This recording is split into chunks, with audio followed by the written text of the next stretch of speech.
We've started thinking about designing across platforms. Now, it's time to learn how users engage with different devices. First, we'll discuss user behavior on mobile phones and desktop computers. Then, we'll move on to design considerations when designing for mobile devices. Let's start with an overview of the current landscape. There's a big difference in the amount of time users spend on mobile phones compared to desktop computers. An average mobile session is 72 seconds, while the average desktop session is 150 seconds. More than twice as long. Why is this important? Because it tells us that people use different devices in different ways. Mobile users tend to be goal-oriented, and they're focused on completing a single task. On mobile phones, gestures like tapping and swiping help users move around the screen. Test this out for yourself. Next time you're using a mobile phone, think about your own behaviors. And remember the next billion users we discussed earlier? As those users come online, they're mostly accessing the internet from mobile devices. This means the amount of desktop web traffic compared to mobile web traffic will continue to shift. It's important for UX designers to consider mobile users' connectivity limitations, like slower processing speeds and longer load times. To be inclusive, we need to design for all types of phones, whether they cost $50 or $500.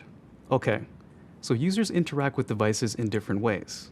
Now, let's go through the design differences we need to consider based on the devices we're designing for. First, let's talk about responsiveness.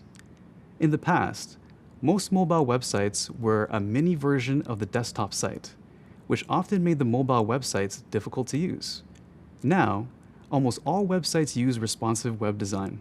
Responsive web design allows a website to change automatically, depending on the size of the device. For example, a website homepage might have multiple columns when a user experiences it on a desktop computer.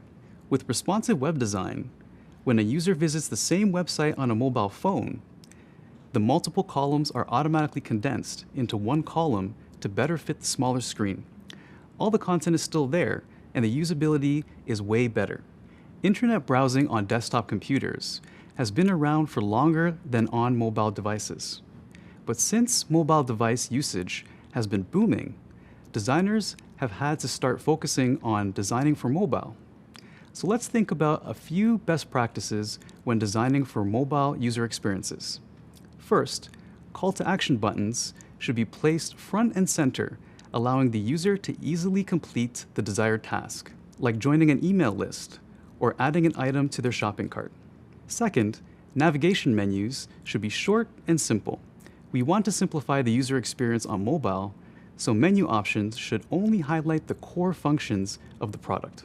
Third, use gestures that users already do, like tapping and swiping. Gestures should be intuitive and familiar to users. Fourth, design for both directions a phone might be held. We need to consider the vertical portrait view of a mobile phone and the horizontal landscape view. We want users to have an effective experience, no matter how they hold their phone. And fifth, reduce visual clutter. Mobile phones have smaller screen sizes, so it's important to keep the visual experience simple. Whew, that was a lot of new information to take in. Remember this main takeaway. Users behave differently depending on their device. UX designers help make that transition happen as seamlessly as possible. It's a big responsibility, but a lot of fun too. Up next, Shabi will be back to talk to you about designing responsively to meet users' needs.